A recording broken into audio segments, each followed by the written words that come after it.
The great hall of the Valori Selection Temple was filled with hundreds of bodies, all of them watching. All of them waiting to see who would be chosen and who would be cast aside. Lissa Keth stood in the line of young females, her heart's pounding in her chest as the matriarchs moved closer and closer to her position. She already knew what they would find. She had known since she was a child, since the healers first discovered the defect in her reproductive system, since her own mother stopped looking at her with love and started looking at her with shame. The matriarch who approached her was ancient, her silver scales catching the light of the temple fires as she reached out with cold hands to examine Lissa. "This one," the matriarch announced to the silent crowd, her voice echoing off the stone walls, "is not breeding material." The words hit Lissa like a physical blow. Even though she had expected them, gasps and whispers filled the hall as the matriarch stepped back and made a gesture of dismissal. "She carries the mark of genetic failure," the old female continued, "and she will never produce offspring for our species. She is therefore stripped of her family name and her place among the Valori people." Lissa felt her legs go weak beneath hers, had prepared herself for this moment her entire life. But nothing could have made her ready for the feeling of hundreds of eyes looking at her with disgust and pity. Her mother, standing somewhere in the crowd, did not step forward to defend her. Her sisters, who she had grown up with and loved, turned their faces away as if they did not know her. She was alone. The guards came forward and escorted her out of the temple, and she walked through the streets of her home city for the last time, knowing that she would never be welcome here again. 3 months later, Lissa found herself on Galactic Trade Station Horizon 7, working as a sanitation worker in the lower levels of the massive structure. It was the only job available to someone like her, someone without family connections or status, someone who had been publicly declared worthless by her own people. She cleaned the floors and emptied the waste containers and tried to make herself invisible whenever other Valori passed by. But invisibility was impossible. When everyone knew her story, "Look at the defective one," a male Valori said one day as she scrubbed the floor of a corridor. Still alive and still useless. His companions laughed as they walked past her, and one of them kicked over her cleaning bucket, sending dirty water across the floor she had just finished cleaning. Lissa said nothing. She simply picked up the bucket and started again, her hand shaking with humiliation and rage that she could never express. This was her life now. This would always be her life. She was cleaning the waste disposal area near the cargo bays when she heard the sound of a human ship docking at the Bendion station. Humans were common enough on Horizon 7. Traders and pilots who moved goods between their colonies and the rest of the galaxy. Lissa had never spoken to one, but she had heard stories about them, strange creatures from a death world called Earth. Soft and fragile looking, but somehow incredibly resilient. She paid no attention to the ship or its pilot as she continued her work, focused only on finishing her shift so she could return to her tiny quarters and be alone. But trouble found her anyway. Group of young Valori males appeared in the corridor, the same ones who had been tormenting her for weeks. "There she is," the leader said with a cruel smile. "The broken one who thinks she can hide among normal people. Maybe we should remind her of her place," another suggested.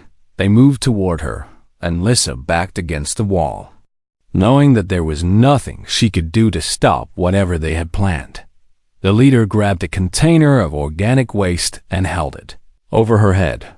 "This is what you are good for," he said. Garbage cleaning garbage. But before he could dump the contents on her, a voice cut through the corridor. "Hey," the voice said, calm but firm. "What exactly is going on here?" The Valori males turned to see a human male standing behind them. He was average height for his species, with brown hair and green eyes and the kind of face that looked like it smiled often. He was wearing the simple clothes of a cargo pilot, and he carried no weapons. But something in his stance made the Valori hesitate. "This does not concern you." "Human," the leader said. "This is a Valori matter." "Really?" The human replied, walking closer, "Because it looks to me like 5 males are threatening 1 female. And where I come from, that is called being cowards." The leader's scales flushed dark with anger. "You do not understand our ways," he said. "This female is defective. She is not breeding material. She has no value." The human looked at Lissa, really looked at her. And she saw something in his eyes that she had not seen in a very long time. She saw someone who did not see her as broken. "No value?" The human said softly, then looked back at the males with an expression that had turned cold. "I think you should leave now." "Or what?" the leader demanded. The human smiled, but it was not a friendly smile. "Or I report to station security that Valori nationals are harassing workers in the cargo bay area. And I make sure every human trader on this station knows that Valori males like to attack defenseless females. Your people do a lot of business with human merchants." He added, "I wonder how that business would suffer if word got around."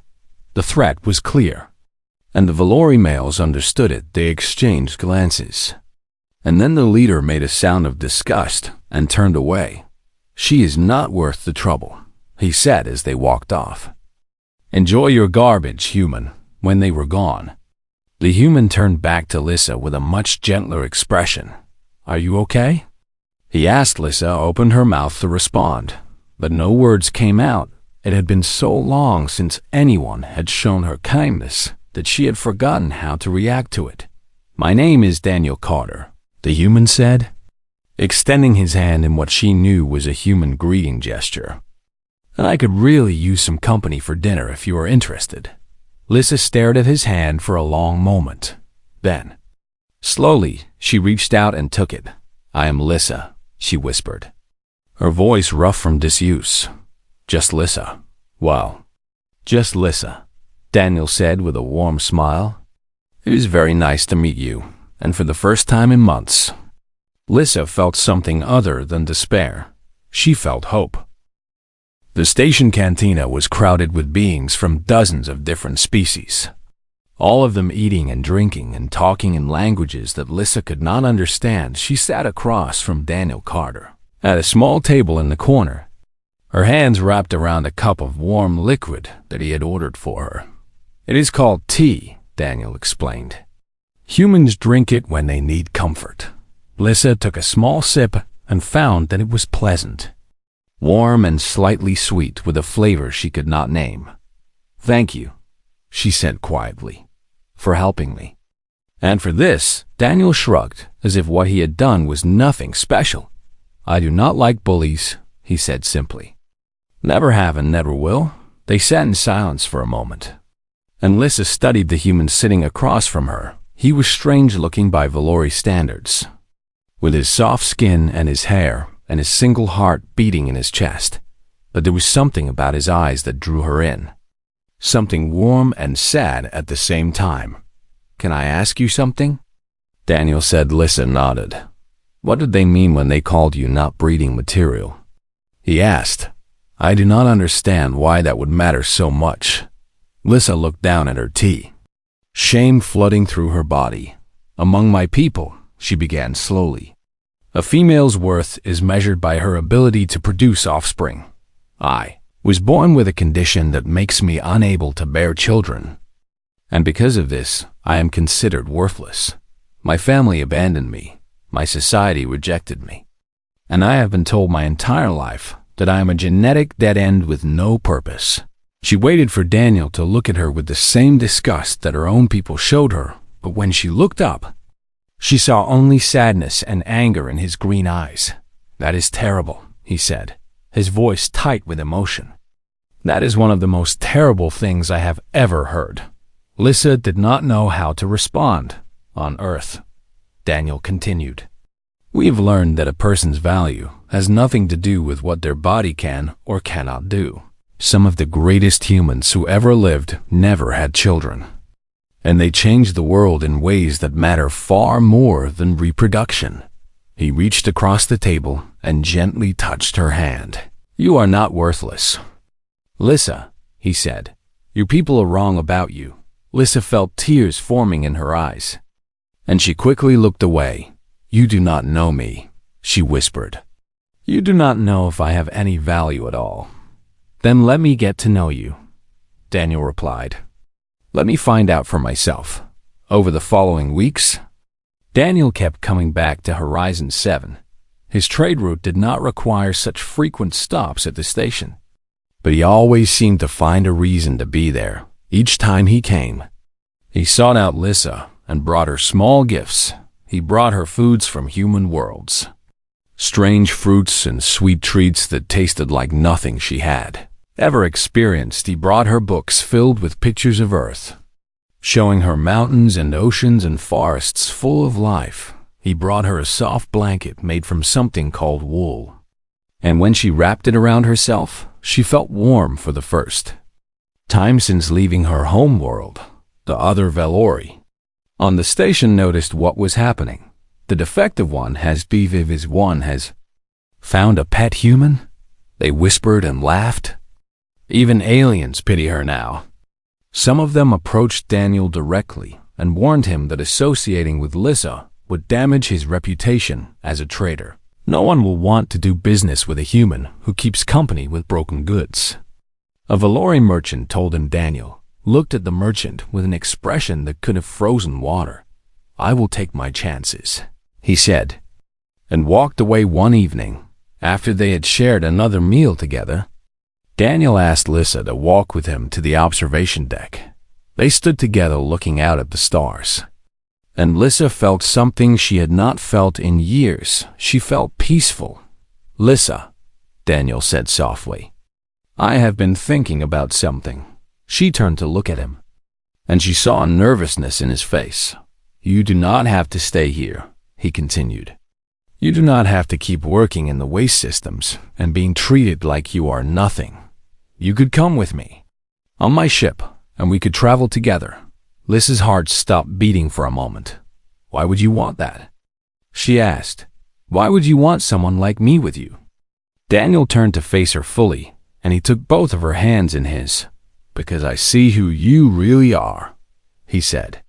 "I see someone strong and kind and beautiful who has been hurt by people who do not deserve her. I see someone I want to know better, someone I want to spend time with, someone who makes me feel less alone in this galaxy." Lissa felt the tears coming again, and this time she did not try to stop them. "I am afraid," she admitted. "I have never known anything but pain and rejection." "Then let me show you something different," Daniel said gently. "Let me show you what it feels like to be valued." Lissa looked into his green eyes and saw no deception, no cruelty, no hidden motive. She saw only kindness and hope, and the beginning of something that might be love. "Yes," she whispered. "I will come with you." Daniel smiled, and it was like watching a sunrise. They walked together toward the docking bay where his ship waited, and as they passed through the corridors, a Valori official stepped into their path. "You are making a mistake, human," the official said coldly. "You are wasting your time on broken goods." Daniel stopped and looked at the official with calm certainty. "I do not see any broken goods here," he said. "I see a person who deserves better than what your people have given her, and I intend to make sure she gets it." He took Lissa's hand and led her past the stunned official, toward the ship, toward a new life, toward a future she had never dared to imagine. As they boarded the ship called the Quiet Dawn, Lissa looked back one last time at the station that had been her prison. Then she turned away and faced forward. Stars were waiting, and for the first time in her life, she was ready to meet them. New Eden was everything Lissa had never known she wanted. The human colony world was green and blue and full of life, with cities that rose toward the sky and countryside that stretched toward distant mountains. When Daniel's ship descended through the atmosphere, Lissa pressed her face against the viewport like a child seeing her first sunrise. "Welcome to my home," Daniel said softly from beside her. They landed at a small spaceport on the edge of a town called Haven. And Daniel led Lissa through streets filled with humans going about their daily lives. She watched them with wonder, seeing things that made no sense according to everything she had been taught. An elderly human man walked slowly down the street, and instead of ignoring him or pushing him aside, younger humans stopped to help him and speak to him with respect. A human female in a wheelchair moved through the market, and no one looked at her with disgust or pity. They simply smiled and made room for her to pass. A couple walked together holding hands. And when Lissa noticed that they were both males, she waited for someone to object. But no one did. "Your people are strange," Lissa said to Daniel as they walked. "How so?" he asked. "You treat everyone the same," she said, struggling to find the right words. "Even those who are different. Even those who cannot contribute in the usual ways. You do not throw away those who are broken." Daniel stopped walking and turned to face her. "No," he said firmly. "We do not, because we have learned that every person has value. And we are all broken in one way or another." He reached out and touched her face gently. "That is what makes us strong. Lissa, not perfection, but the choice to love each other despite our imperfections." Daniel brought Lissa to meet his neighbor, a human female named Katie Morgan, who had worked as a healer for most of her life. Katie was older now, with white hair and wrinkles around her eyes, but her smile was warm and welcoming. "So you are the one Daniel has been telling me about," Katie said as she ushered them into her home. "I have heard so much about you." Lissa felt shy and uncertain, but Katie treated her like an old friend over the following weeks. Katie helped Lissa adjust to life among humans. She taught her how to cook human food and how to understand human customs. She listened when Lissa needed to talk about her pain, and she held her when the memories became too heavy to carry alone. "You have suffered greatly," Katie told her one evening, "but suffering does not define you. What you choose to do next defines you." Lissa thought about those words often as her relationship with Daniel continued to grow. What had started as friendship had become something deeper, something that made her heart beat faster whenever he entered a room. She loved him. She realized one day as she watched him repair a broken component on his ship. She loved this strange human male who had seen her at her lowest and had chosen to lift her up instead of push her down. But with love came fear. One night, Lissa pulled away from Daniel's embrace and sat on the edge of their bed with her head in her hands. "What is wrong?" Daniel asked, concern filling his voice. "I cannot give you children," Lissa said, the words pouring out of her like water from a broken container. "I love you, Daniel, but I cannot give you a family. You deserve someone who can make you a father, someone who can give you what I cannot give. You should find a human female, someone whole, someone who is not broken like me." Daniel was quiet for a long moment, and Lissa felt her heart breaking all over again. She waited for him to agree, to tell her that she was right, to send her away, but instead, he moved to sit beside her and took her hands in his. "Lissa," he said gently, "I did not fall in love with you because of what your body can or cannot do. I fell in love with you because of who you are. Your strength, your kindness, your courage. And family is not about blood. It is about choice." He reached into his pocket and pulled out a small box. When he opened it, Lissa saw a ring inside, a simple band of silver with a small blue stone. "This was my grandmother's ring," Daniel said, "and I want you to have it. Marry me, Lissa. Not because we can have biological children, but because I want to build a life with you. We can find other ways to become parents if that is what we want. There are so many children in this galaxy who need homes. All that matters to me is that we face the future together." Lissa stared at the ring through tears that blurred her vision. "You truly want me?" she whispered, "even knowing what I am?" "I want you," Daniel said firmly, "because of who you are, not despite it." Lissa threw her arms around him and held him tight. "Yes," she said through her tears. "Yes, I will marry you." The wedding was small and simple. Katie was there, along with a few of Daniel's closest friends. Lissa wore a white dress in the human tradition, and Daniel wore a simple suit that made him look more handsome than she had ever seen him when they spoke their vows. Lissa felt the last pieces of her broken heart finally coming back together. She was not worthless, she was not garbage, she was loved, and she was wanted, and she was finally home after the ceremony. Katie hugged Lissa and whispered in her ear, "This is just the beginning, my dear. The best is yet to come." Lissa did not fully understand what Katie meant until several months later, when Daniel came to her with a datapad in his hands and hope shining in his eyes. "There is a frontier outpost," he said, "where children who have lost their parents are waiting for families to adopt them. Would you like to go there with me and see if we can find our family?"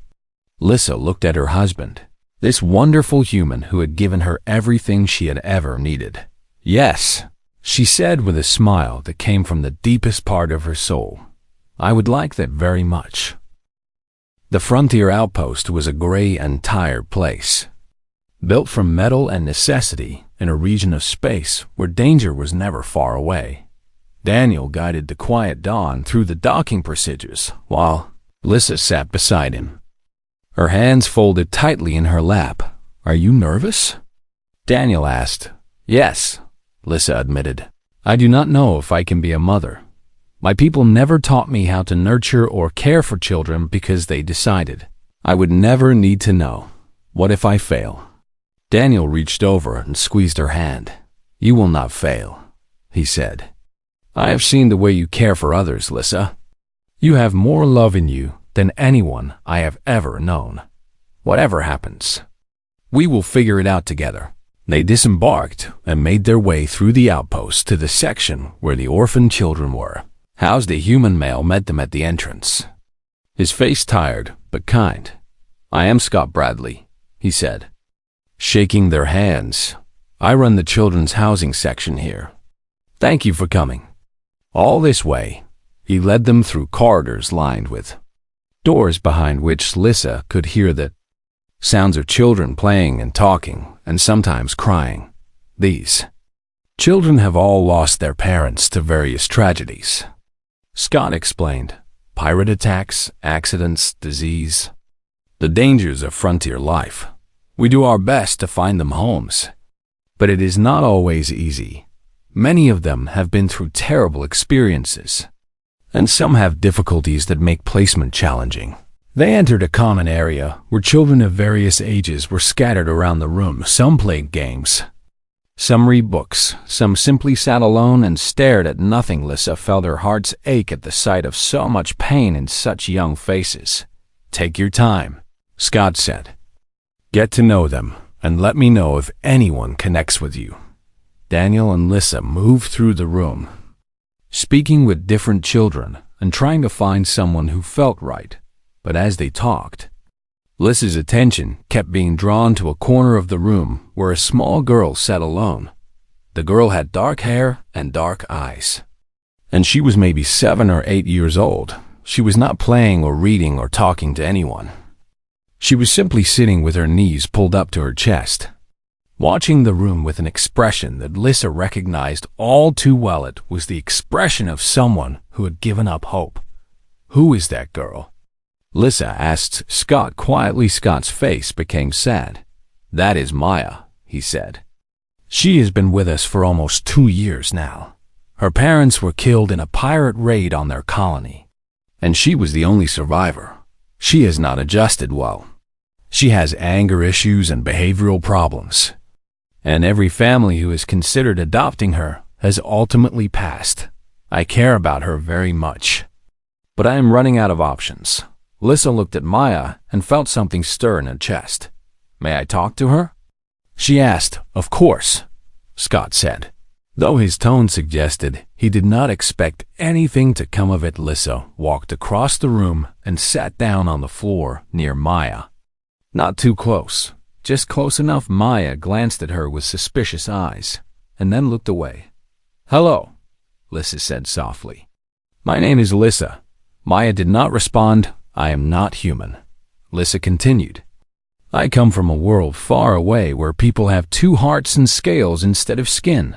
Maya's eyes flickered with curiosity, but she still said nothing. "When I was younger," Lissa said, "my people told me I was broken. They said I was worthless because my body did not work the way it was supposed to. They threw me away.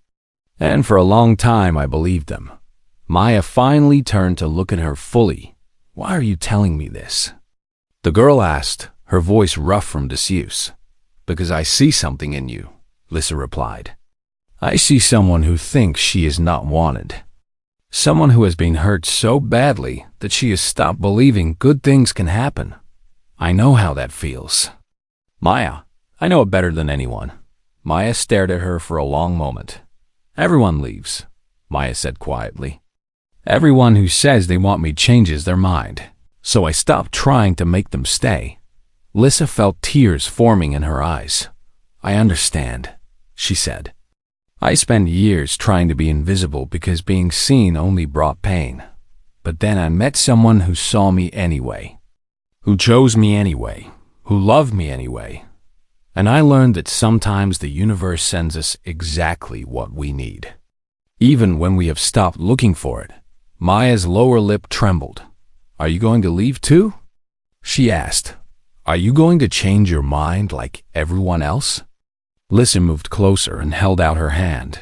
"In my culture," she said, "there is a story about a star that did not shine. All the other stars burned bright and beautiful, but this one star could not make any light at all.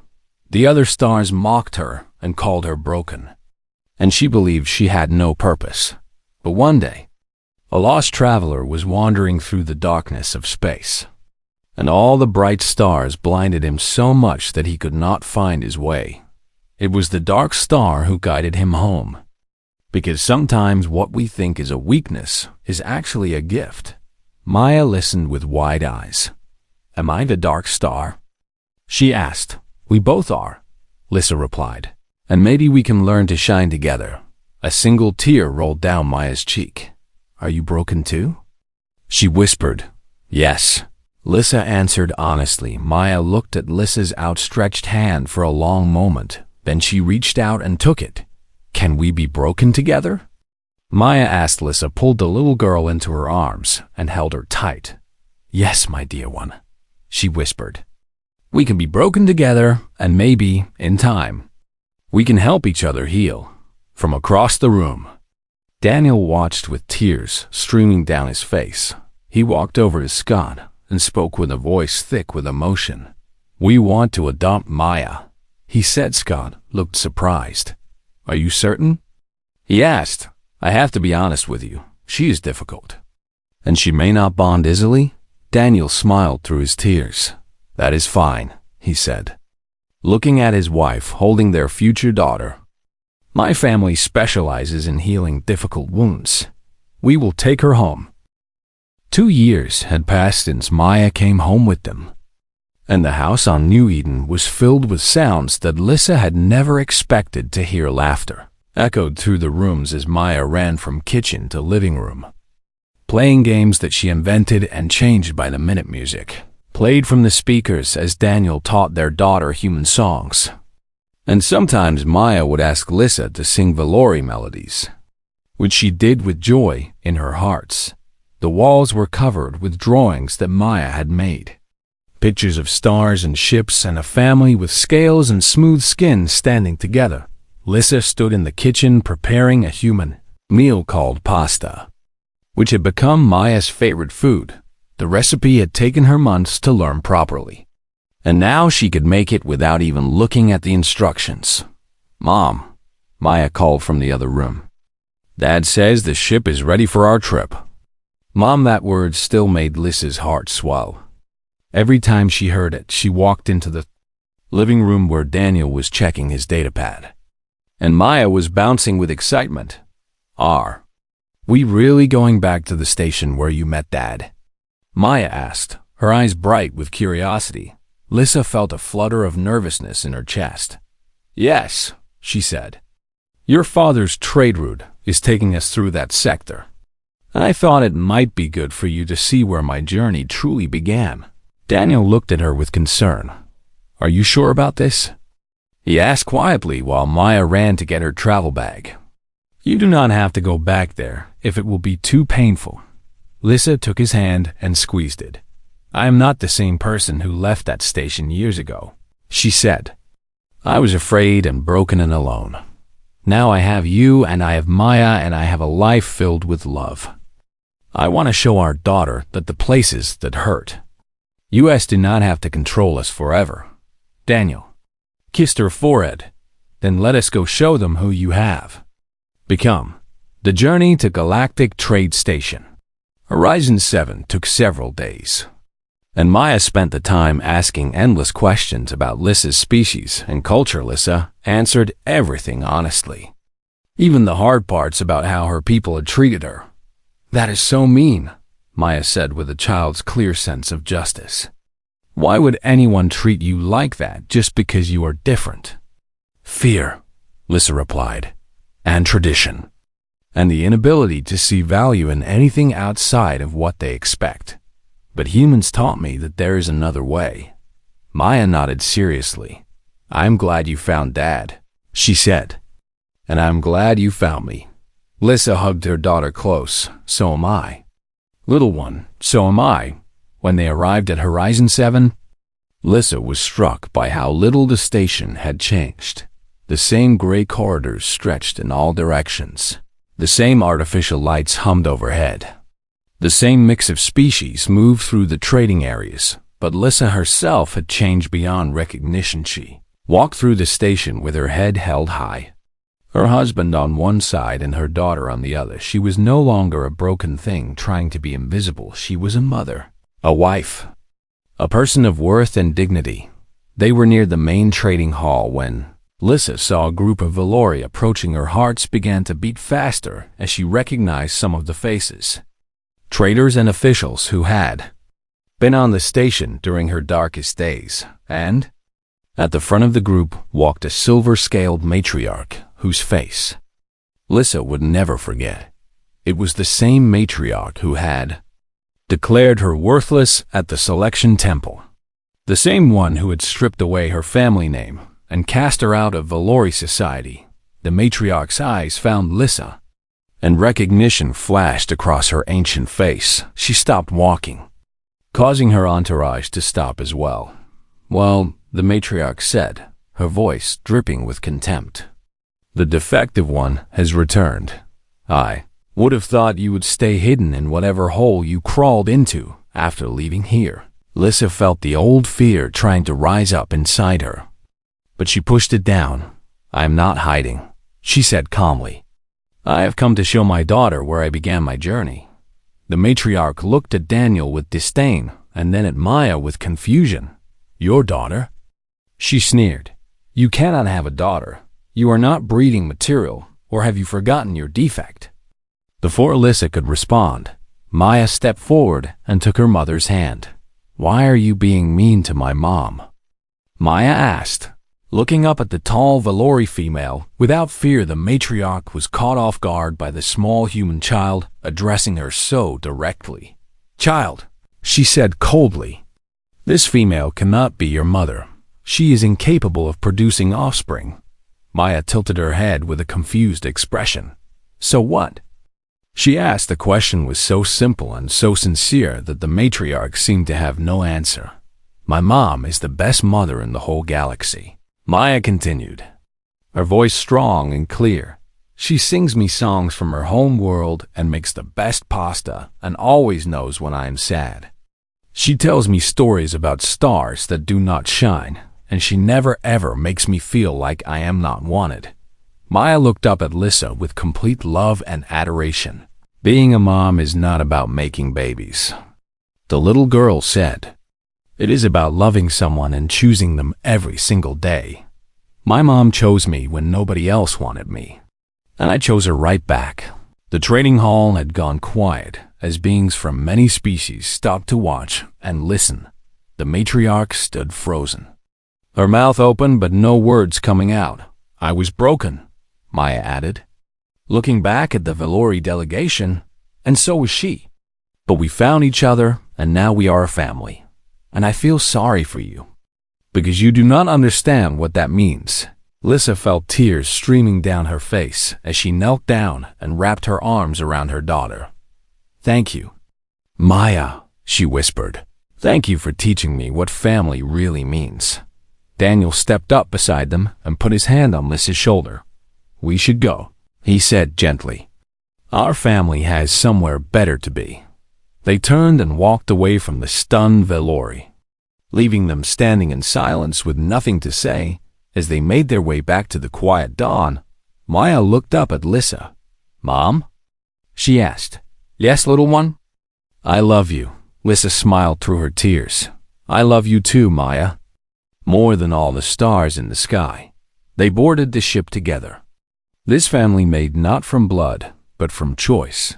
And as they lifted off from the station, Lissa looked out the viewport at the stars stretching before them. She had been called worthless, broken, a genetic dead end with no purpose. But now, with her husband piloting them home and her daughter already asking what was for dinner, she knew the truth that her people had never understood. Love does not care about genetics. Family does not require. Blood and worth is not measured by what the body can or cannot do. Worth is measured by the courage to love and be loved. And by that measure, Lissa was the richest person in the galaxy.